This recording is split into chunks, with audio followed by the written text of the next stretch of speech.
मल्लाजला वेणुगोपाल राव उर्फ भूपती उर्फ सोनू याला मी मान्य सरांना विनंती करतो की यांनी सोनू उर्फ भूपती याला संविधान व श्रीफळ देऊन त्याचे आत्मसमर्पण करून घ्यावे आणि त्याला पुढील आयुष्यासाठी शुभेच्छा द्याव्यात।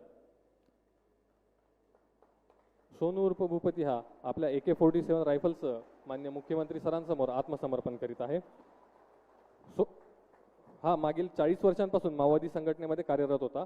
महाराष्ट्र शासनाच्या एकूण 60 लाख बक्षिसासह सर्व राज्यांमध्ये मिळून भूपती उर्फ सोनू याच्यावर एकूण 5.5 कोटी रुपयांपेक्षा अधिक बक्षीस जाहीर केले होते। आत्मसमर्पणानंतर पुनर्वसनासाठी केंद्र व राज्य शासनाकडून याला एकूण 25 लाख रुपये बक्षीस म्हणून मिळणार आहेत।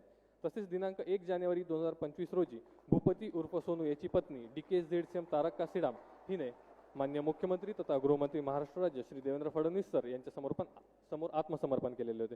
मान्य मुख्यमंत्री तथा गृहमंत्री महाराष्ट्र राज्य श्री देवेंद्र फडणवीस सर यांच्या प्रयत्नांमुळेच इतक्या मोठ्या प्रमाणावर मार्ग भरकटलेले माओवादी सदस्य आत्मसमर्पण करून ते लोकशाहीच्या मुख्य प्रवाहामध्ये सामील होत आहेत व त्यांचे जीवन सुखकर होत आहे। याबद्दल आजच्या या कार्यक्रम प्रसंगी सोनू उर्फ भूपती याची पत्नी तारक्का सीडाम यांच्याकडून मान्य मुख्यमंत्री सरांना पुष्पगुच्छ देऊन त्यांचे आभार व्यक्त केले जात आहेत।